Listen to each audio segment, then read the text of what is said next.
What's good, y'all? setbacks, and I've got a TCG match with Umbreon GX today, just to show you guys something different and not my usual Malamar, Necrozma, all the other expanded energy acceleration decks with Rayquaza, just to show you guys something different.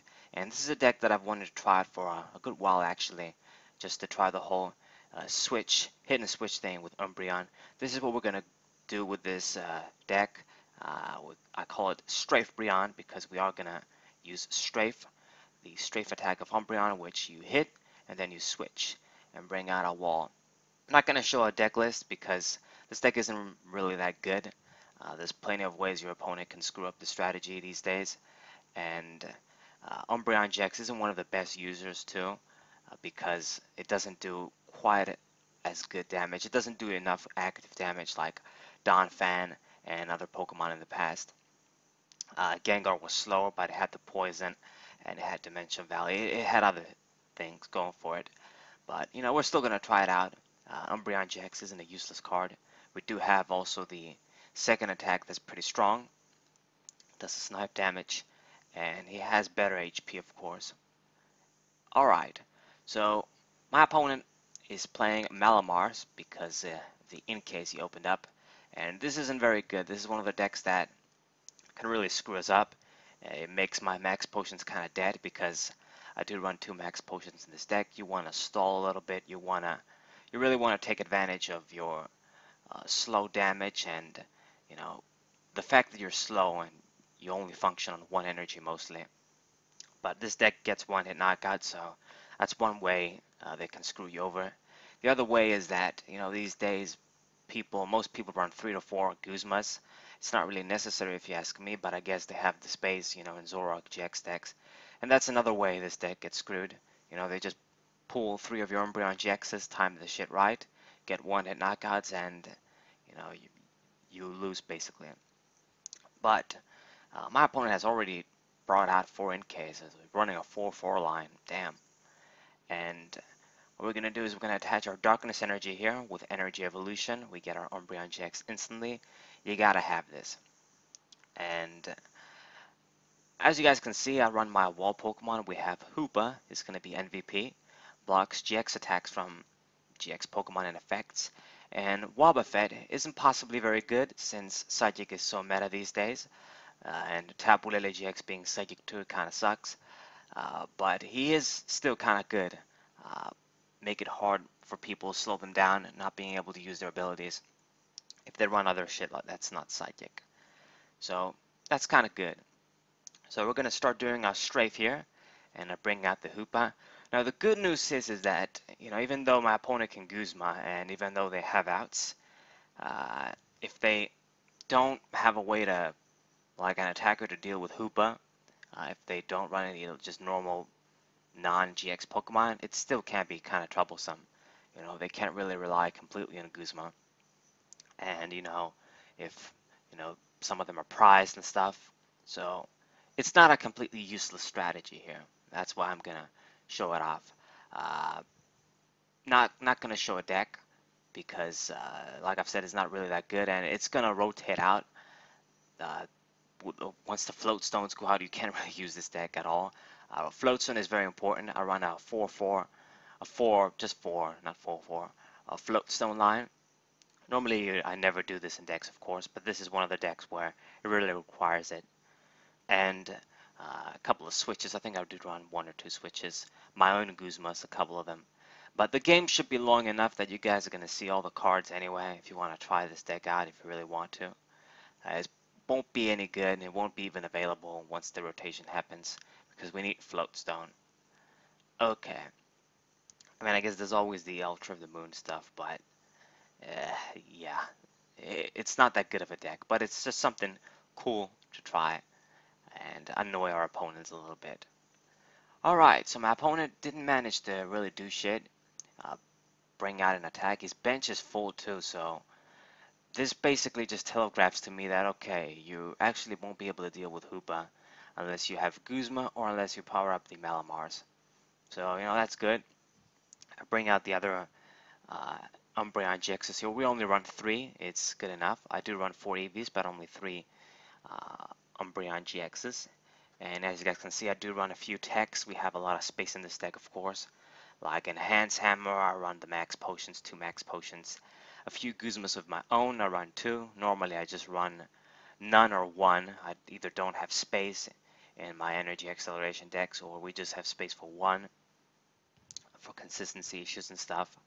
But I have 2 in this deck. We have a bunch of other things. You know, there's a lot of float stones, of course, like I've said. And my opponent did get to sleep, though. He did attack with NK and put me to sleep. So, you know, that sucks. I was going to be able to get a KO this turn on it. And it would have been an easy KO, but we need all the help we can get with this deck, because it's really slow. It really doesn't do a lot of damage. I can increase the damage to 40 with our Reverse Valley Stadium, and against GX Pokemon, I do run 2 choice bands as well. So, you know, we can increase our damage further than that too. So you can do, I guess, at best 60 to 70 damage, and that's not actually that bad for a hit and switch strategy. But of course, you would rather do a little bit more. It'd be good if we could take advantage of things like strong energy too, like Donphan did, or other additional add-on damage cards. Okay, so my opponent put me to sleep again, and he did waste the Guzma to bring out the Wobbuffet active.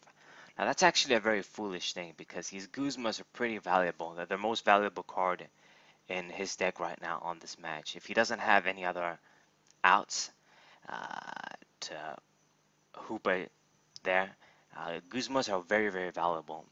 And there's no VS Seekers.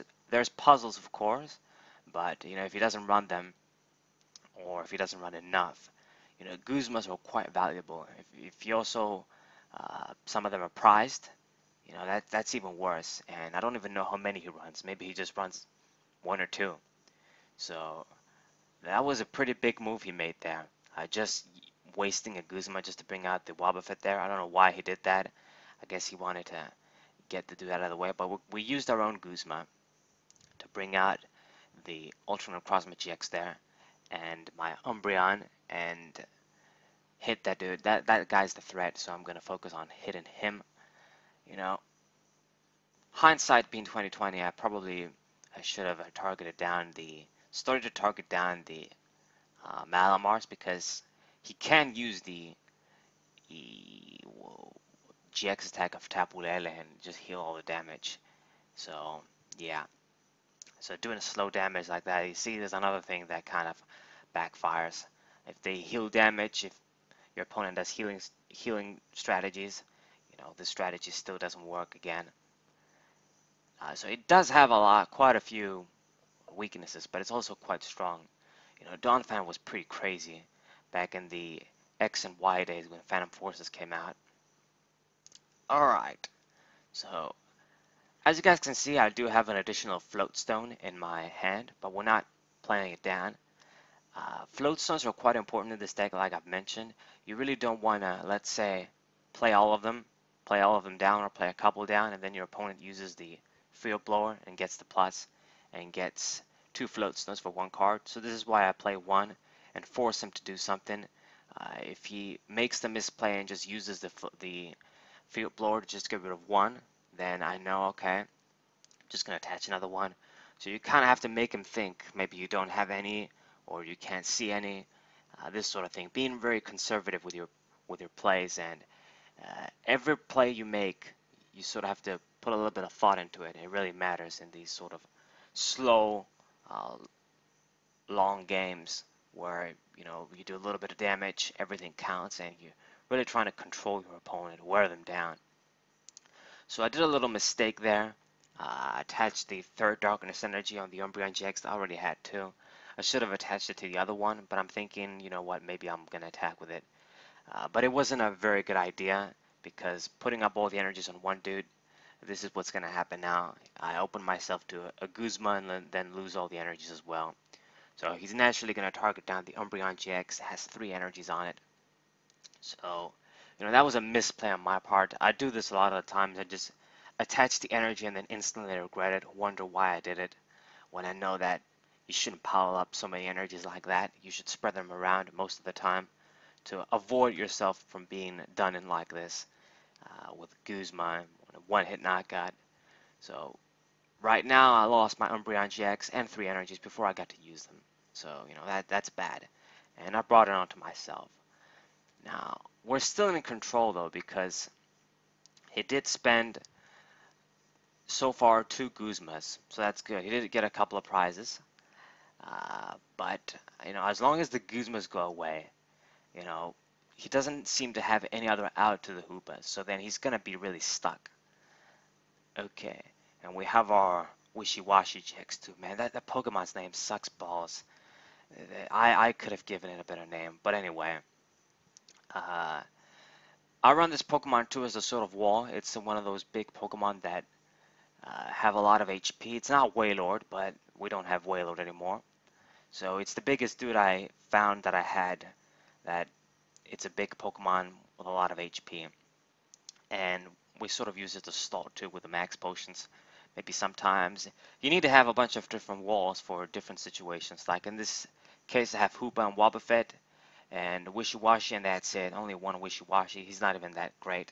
But that's all we have. We don't really have the not Clefairy doll, but the doll thing from Phantom Forces.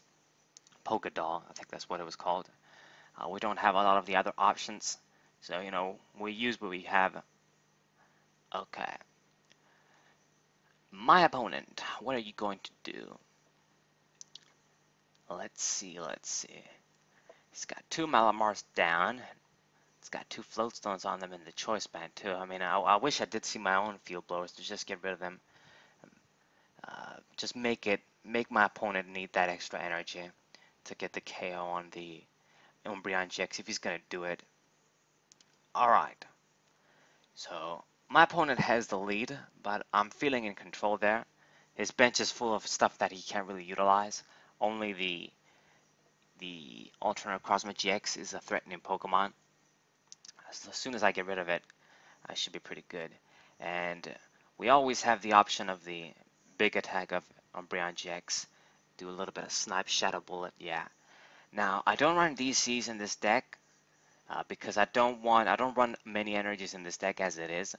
And I don't want to have a DC and maybe not have any energy and I can't evolve into the Umbreon GX first turn, or I can't use Strafe when I want to. So, we don't run DCs. You can do like maybe 1 if you want to, but it's not necessary. A lot of the times I have to strafe. The purpose of this deck is of course to strafe a lot, as it is. And then later on, if we strafe and then we feel like, okay, you know what, there's enough damage spread around that if I go on the offensive, I'm going to outpace my opponent. We should have a couple of turns to power up our Umbreon GXs just manually. 3 attachments is not that bad. So you can actually Shadow Bullet quickly enough in this deck without using DC. So it's fine. Remember, you're slowing down your opponent. So my opponent goes another Guzma. This is his 3rd one. So 3 Guzmas down, that's pretty big. So he can only Guzma once. And honestly, if he does this, then it's basically GG. I do have 2 targets, well, 3 targets that he can easily get a knockout on. But if he doesn't, if let's say the 4th one is in the last 2 prizes, or if he doesn't run a 4th one and he doesn't run puzzles, then he's going to be stuck there. He has no way to beat the Hoopa once I bring it in the active position. And since he doesn't have another tech, yeah, he can only use like the Malamars. Malamar needs 3 energies and needs to attack 3 times to get a KO. And Hoopa thanks to the resistance as well. This is quite big. And he doesn't even know that I run max potions. Hasn't seen them yet.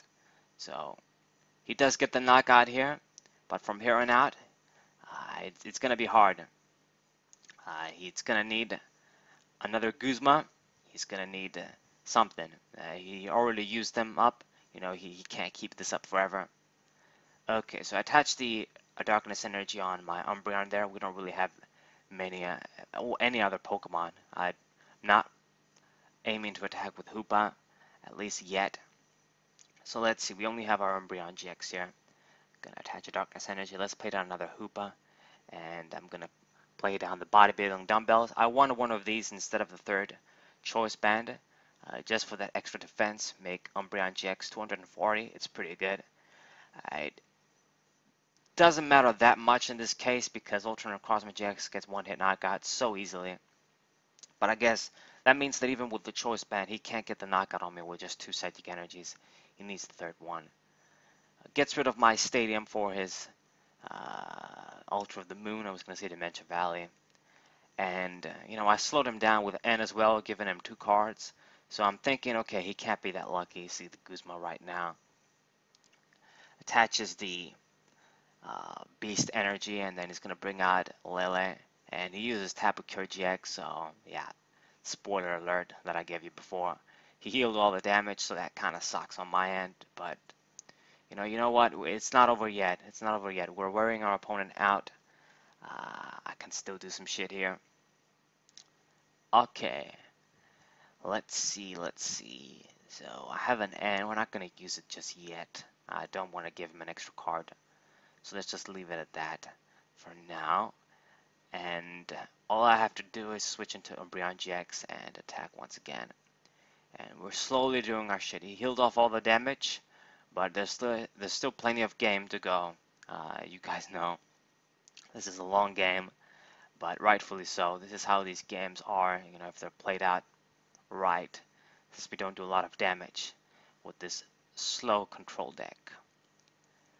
So Psychic Recharge is gonna use Malamar, attach energies, but it doesn't matter how many energies he attaches into Ultra Necrozma GX if he can't target down one of my GXs and can't find a way to deal with Hoopa.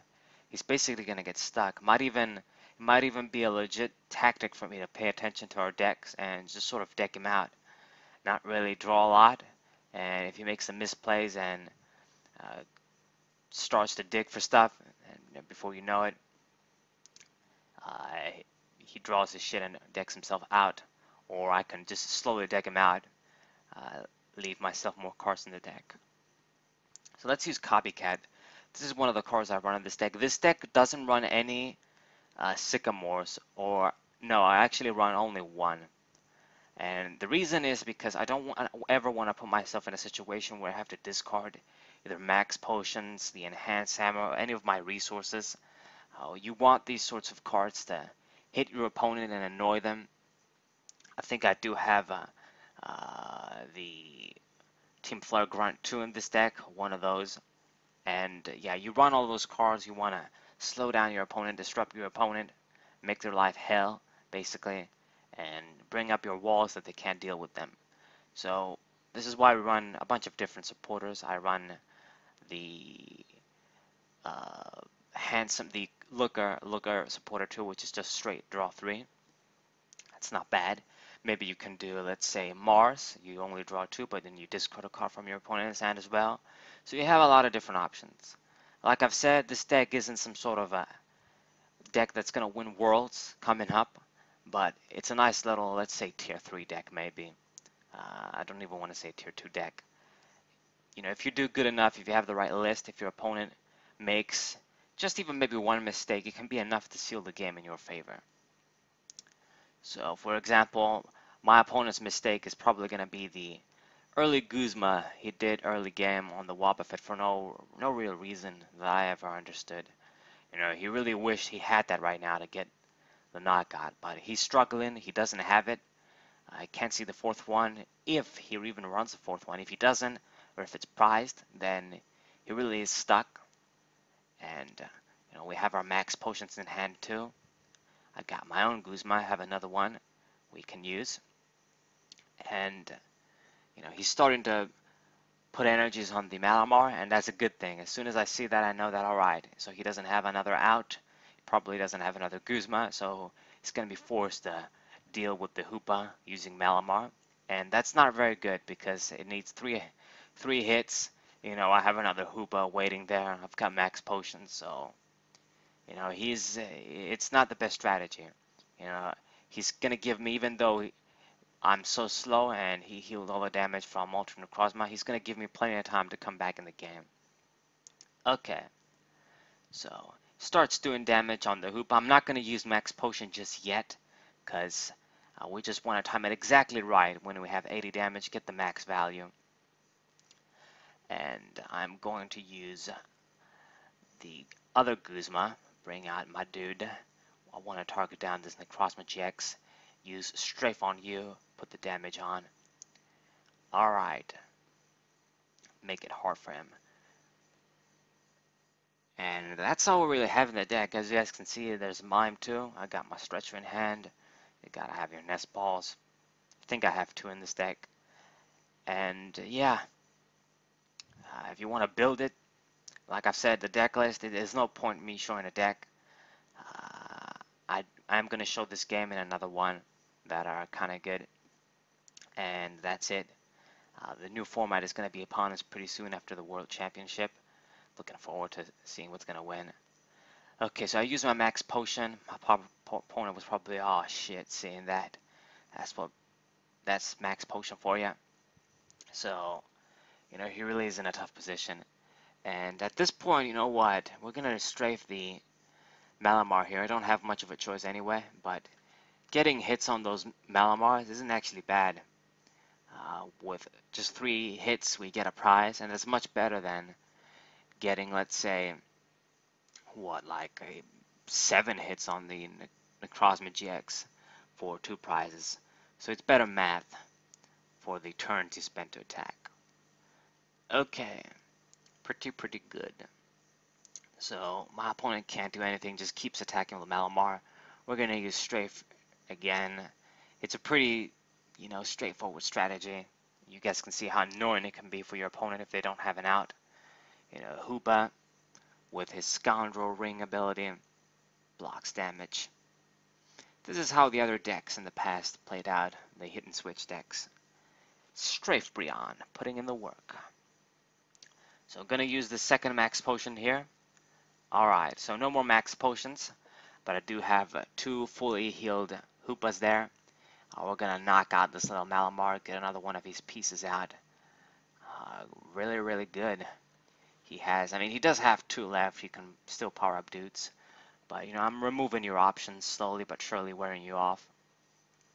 And, he needs to, if he's going to go for the Hoopas, he has to knock out 2 Pokemon like that, so 6 attacks with them. He won't be able to make it in time. By the time he's gonna get there to knock out the Hoopas, I'm gonna knock out the Malamars possibly. So it's really rough on him. Promotes the Tapulele GX there. Those guys a little bit hurt too. As soon as I get a little bit more damage on them, we can actually do some snipe shit and finish him off that way. Darkrai EX old school style. Now this is a situation where I kind of really wanted to have choice band on my Umbreon GX. The dumbbells is kind of pointless now since he can't even get an attack off. It doesn't seem like he has the Guzma. He would have seen it by now. He's really not digging it, so I'm thinking, okay, this is how it's gonna be. I'm gonna wear him out. Hopefully I do it in time. And hopefully there's no Guzma or other bullshit. If that doesn't happen, then I have game in the bag. He's basically in a locked out situation. Kind of like back in the day, if you were playing in sort of SP deck, your opponent had Mewtwo level X. If they didn't have anything else to out that Pokemon, you left Mewtwo there and they couldn't do anything. The game went on until they lost, basically. They didn't scoop. Okay, we can actually use our own Field Blower to get rid of our own shit, but I won't. I'm actually going to get rid of his options. Let's get rid of your cards, your Float Stone, and your Choice Band. Just in case, you never know. But I could have removed my own dumbbells and attached the Choice Band. But that's another thing. He didn't play any Field Blowers of his own, which is very bad if you ask me. This deck should run at least 2, because you don't want to lose to Garbotox Garbodor, right? And Field Blower is an excellent out in general. Especially with Parallel City, that's another major card that screws this deck over. You want to have a way to out. So I have all these spare Float Stones that I didn't even play because I never had to. He never removed the Float Stone on the first Hoopa. I guess we're gonna play it down now, just in case something happens. He knocks it out, does something, whatever. I do have the extra one, so even if you field blow him, it's fine now at this point. Alright, and I promote the other dude just so that I don't give him the prize. Maybe there's one Guzma in the prizes left. So I have to slow him down for as much as I can. Eventually he's possibly going to get one knockout at least in one of the hoopas. Get rid of his stadium, increase my damage with reverse valley. Another Malamar bites the dust. So he only has one left. So, I mean, Necrozma does have enough energy so that if he manually attaches one, he can get the job done, the finishing touch, if he's gonna get a knockout on one of my GXs. But at least I know that there's no more energy acceleration, no more real energy acceleration once I get rid of that dude. So he doesn't have any choice. He's gonna start powering up Malamar. Only one energy since he doesn't have any other of the Malamars at. Let's see, are you even going to manually attach one? What are you going to do? Just pass this doesn't even do that. So I'm basically in control here. As you guys can see, we're slowly catching up to him. I'm at 3 prizes. Going to use strafe again. So both of the how do you call them? The Tapu Lele GXs are in that range where they can, if I use my big attack, they're screwed. So all we need is to just do a little bit of damage on the Malamar and then Shadow Bullet. I can even finish him off with that. So very, very good. And he has a bunch of damage, dude, so he's in a position where he can't really promote it. What's the point of promoting another damage dude for another damage dude? All of them have a lot of damage. So doesn't even promote Malamar out. He knows he has to do what he has to do. Okay, so let's see. I'm still going to use strafe. Yeah, we can't quite use Shadow Bullet. He can promote Necrozma and just finish me off. There's no need to be hasty. I'm in control. I debate here for a bit, but there's no need to be hasty. Still going to use strafe. Promote our hoopa there. And he really is in a rough spot. Okay. And actually, right now, if he promotes the other Tapu Lele, which if he doesn't, he does. He goes with Malamar, so it's GG. With 140 damage, it's the 30 from Shadow Bullet is enough to get the knockout. So, at this point, it's GG. He promotes the Malamar. All I have to do is use Shadow Bullet, and I'm gonna instantly get 3 prizes. So in the end, I did win. So it was a pretty. He was probably surprised, man. I can't believe I lost to fucking Umbreon GX hit and switch it. What the fuck? But it was pretty cool. So you guys can see maybe it's possible for Umbreon GX to get some wins even on Necrozma GX Malamar here. So it was cool. So hope you guys enjoyed. It was a long game but necessary. Hope you guys enjoyed it. Hope you guys subscribe, leave a like, share this with your friends. setbacks94, what's up?